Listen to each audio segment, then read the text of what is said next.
என்ன மிஞ்சி போனால் உங்கள் முத்துவேல் கருணாநிதி ஸ்டாலின் போலீஸ் கிட்ட சொல்லி ஒரு கேஸை போட போகிறேன். இன்னும் ஒரு 6 மாதம் தானே.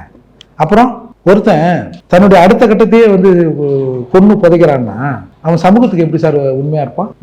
அப்பேற்பட்ட நபர் நான் கொஞ்சம் இன்னமும் கண்ணியத்தை காக்கிறேன். இந்த முடக்கிற வேலை, முடக்காத்தான வேலை நம்மகிட்ட ஆகாது. முடக்காத்தான் வேலை மூர்த்தி கிட்ட ஆகாது. சாந்தமா இருக்கிறேன்னு நினைக்கிறியா? பார்த்துருவோம்.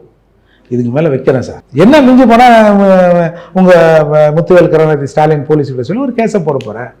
இன்னும் ஒரு 6 மாதம் தானே. அப்புறம் நீங்க உள்ள தானே இருப்பீங்க, அப்ப பேசிக்கலாம் உள்ள. என்ன வந்து போலீஸ் முதல்ல கேட்டாங்க. நான் பெரம்பலூர்லேயே கம்ப்ளைண்ட் தரல. பெரம்பலூர் மாநாட்டிலேயே போலீஸ் வந்து கேட்டாங்க. எல்லாம் எங்க ஆளுங்க ஏதோ தண்ணி கிண்ணியை போட்டு வந்து முட்டின்னு வந்து நின்ட்டான். அவன் பேர்ல நானே கம்ப்ளைண்ட் கொடுத்தேன். எதுக்கு கோர்ட்டுக்கிட்டு காலச்சிங்கன்னா விடுங்க, போதை தெரிஞ்ச பிறகு நானாக செஞ்சேன்னுவான். விட்டுருங்க சார், 4 பேர் சேர்ந்தா அப்படி தான் சார் அப்படின்னு நான் சொன்னேன்.